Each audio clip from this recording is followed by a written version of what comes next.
am Kate, and today I'm going to teach you about some simple cover design mistakes that can ruin your book sales.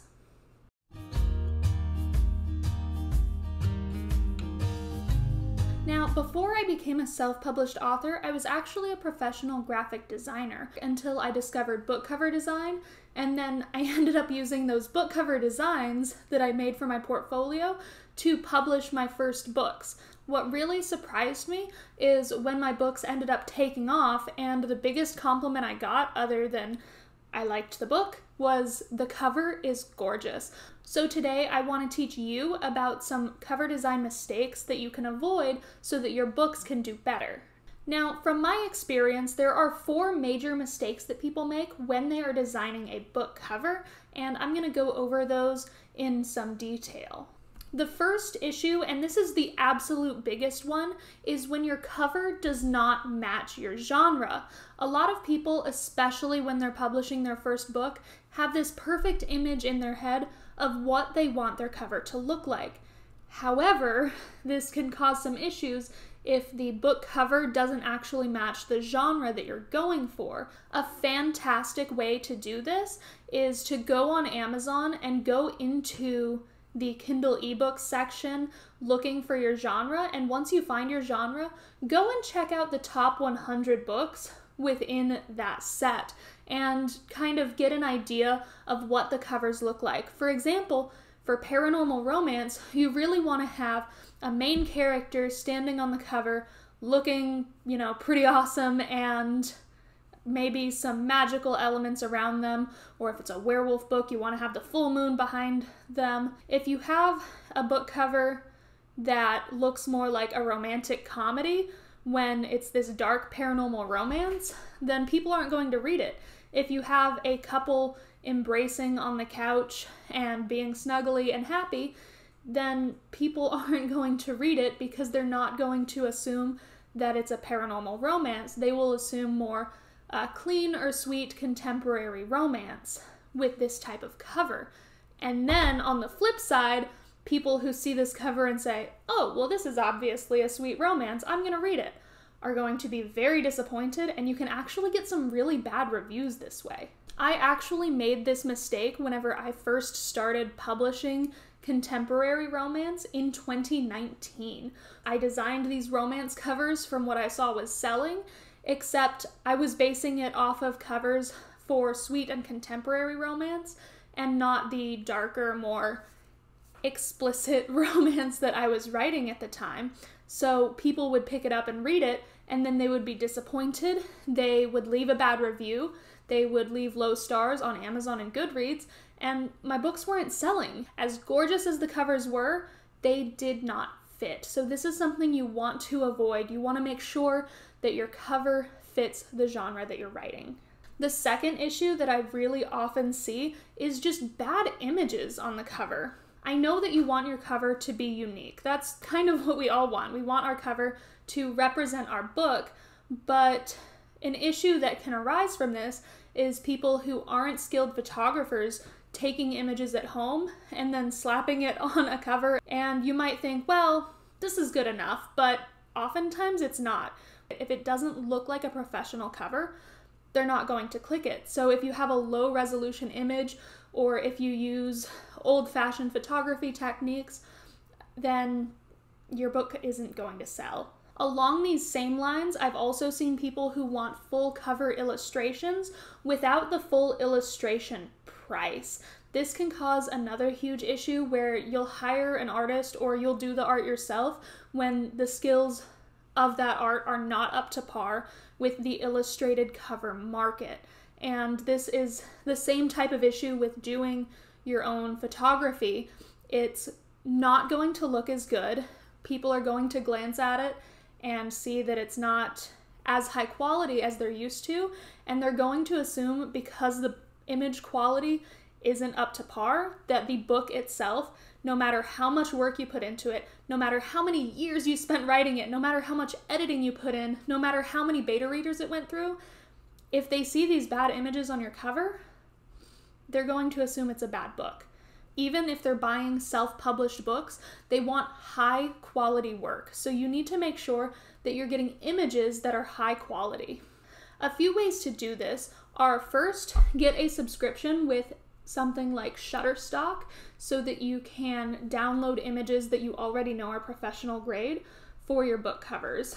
I do recommend, if you're using Shutterstock covers, to learn some photo manipulation techniques so that you can do things like change out the background or even swap the person's head out for another face so that you're not accidentally making a cover that's nearly identical to someone else's.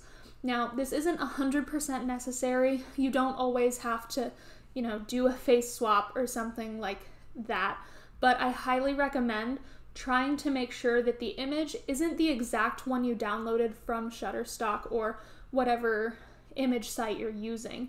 And that's because if you find a really good image, chances are someone else is also using it. If you want to take a more detailed cover design class, go into my description and join my Skillshare class. If you join with my link, you can actually get a month free of Skillshare versus the 7 days that they give you without having my affiliate link. You don't have to be this big professional artist with years of art school to understand the very basics of color theory, especially because I'm going to go over them right now.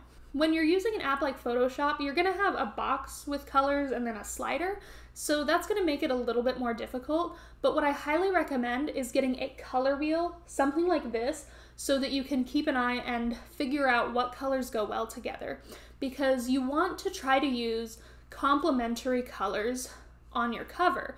So for example, if you're doing a cover and your main character is wearing this gorgeous blue gown, then because orange is the opposite on the color wheel, you're going to want to use a little bit of orange to complement that blue. And this is going to make your cover look so much better than someone who doesn't understand at least the very basics of color theory. Now, another thing about color theory that you need to keep in mind is that colors are often used to set the mood and tone of your book. For example, if I see a book that's all red and black and gray and white, I'm not going to assume it's some light-hearted children's mystery or something. I'm going to assume it's a darker book with darker themes. If you're doing paranormal romance specifically, then do keep in mind that red and black together are going to evoke the thought that this is about vampires. So make sure to keep that in mind. So if you're not writing a vampire book, try to avoid just using red and black and instead go for other colors. Like, I've seen people do really well with these deep velvety purple colors, and I've seen people do really well with blues and greens. Just try to keep in mind that certain colors are going to make readers think of different things. If your cover is super dark and gritty with your colors, then people are going to assume that the elements in the story are darker, whereas if you use a lot of pastels and bright colors, people are going to assume that there are brighter themes in this. As an example, I'm going to show you a couple of my reverse harem paranormal romance book covers just to show you what I mean by this. Now, this one over here is for a much more light-hearted romance than this one, and you can tell just by looking at the covers that this book is going to be a lot more lighthearted than this one. This one's going to deal with darker themes. It's going to deal with a lot more murder and blood and horrible things than things that you're going to see on this pastel rainbow cover. And I did this on purpose to make sure that readers who want a more lighthearted book are going to read this one versus this one, or if they want something darker, they're going to read this one instead. And that's something that you have to think about when you're working on your book covers and when you're choosing your color schemes and putting everything together. Okay, we've made it to number 4, the ultimate killer of book covers. The thing that if you do everything else perfectly, but you mess this up, you're not gonna get sales. It's going to ruin your book's chances out in the world. And this is typography. I learned quite a bit about typography in graphic design school, but for some reason my teacher didn't assume that everyone's careers would be centered around book covers, so I didn't learn that much about using certain ones to fit the mood However, I did a lot of research into my genres and into other genres back whenever I was doing freelance book cover design to make sure that I was using the proper typography to fit the mood. Now this is going to be a long section, so hold on. The first thing I'm going to go over before I mention any like fonts or anything like that is color is ridiculously important with your typography. A lot of times people will have this gorgeous book cover and they will try to match the font color to the cover, or they'll say, well, the cover is, you know, red, and the only way I can make the font stand out is if I make it green because they're complementary colors and they're opposite. Please don't do this. Especially if you don't have graphic design experience. The best advice I can give you is to leave your font either black or white. You can play with colors later when you know more of what you're doing, but for now, as a beginner, you want to leave it either black or white. There are other fun things that you can do with your font, like I really like to add a texture over them, or I like to bevel and emboss, but if you're not an experienced designer and you don't know how to do these things properly, then you can ruin your book cover.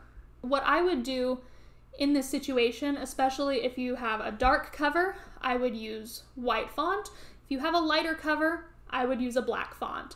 If it's still kind of muddling itself up, add a quick drop shadow. It takes half a second, and just make it so that, you know, it stands out a little bit over the image, but you really don't want to try to do anything too fancy when you're just starting out. There's nothing wrong with just throwing font over an image to make it look good. This is not some horrible thing that you have to deal with and have to live with as some awful decision for your book.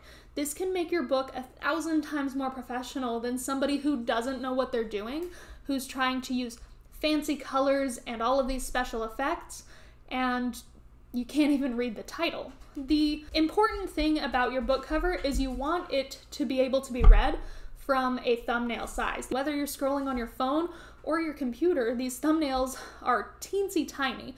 So like if you have the book right here, you want to be able to read it. If you have the book over here, you want to be able to read it. If you have it across the room, you want to be able to read the title and the author name.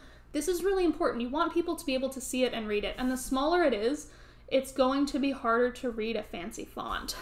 So whenever you look at these big professional covers, you'll notice that the smaller the wording is, the more legible the font has to be. Finally, we're going to go over the types of fonts that you can use. And I'm going to put up on the screen some examples based off of different genres, just so that you can see the types of things people are using. This is my friend Luna's book, Luna Pierce, and hers, there is a serif font, so it has the little extras just at the end of the letters, much like Times New Roman would. It looks very nice, it's very readable. Notice how her cover designer for her name just used a plain white for her name, and then plain white for the series name, and then just a plain color for the book one. This is because it's legible. You want these smaller things to be very readable, even from, you know, back there. And then, of course, she has the fancier font for the title, which is Hidden Magic. This is a reverse harem YA-NA series, so it's more for like if you're like 18 to 22, like that's about the age group of the characters. Even though it's a very fancy font, in the first word hidden, there's only 2 letters that have fancy things going on them, and then you've got 1 letter on the second word that has a fancy thing going on. If you're using a fancy font, you don't want to use too much of that fancy thing going on, whatever the extra little swirlies and magical things are. You might think, add a bunch of magical swirlies, but too much will just overwhelm everybody. And then, of course, there is the fanciest cover I have, but I follow the same thing for all of these, where I don't use as many of these fancy things. I think I really used too many on this one specifically. I've gotten better about it. Not a lot. I still like the fancy things. I paid like $20 for the font. I want to get all the use out of it. Then again, I use this tall, thin serif font for my author name. I use the same font for my trilogy name. Whenever you're using a fancy font and then a plain font, you want to make sure that the plain font all over the cover has the exact same font. And you can see that with this one, and you can also see that with Luna's book, Hidden Magic, because this has the same font as this. And I'm sorry that this section is so long, but there's so much information on typography. And really, there's so much I can't even go to here. So make sure to take my cover design class on typography specifically. If you have time to take one free class on Skillshare, it's like an hour class tops. So take that typography class. There's so much more information in it. Okay, so I know this video was kind of long, but I hope you did learn something. I hope that you learned a lot on how to fix mistakes in your cover design journey. Please leave a comment below and let me know if you have any more questions about making sure that your book cover looks good and issues that you might be having with your book cover. And also, please, it would help me so much if you would go over and hit the subscribe button over here in this corner and set notifications so that you can be notified when my next video comes out. That would be a major help, and it would make sure that I can make plenty more self-publishing help videos. Thank you, and have a great day.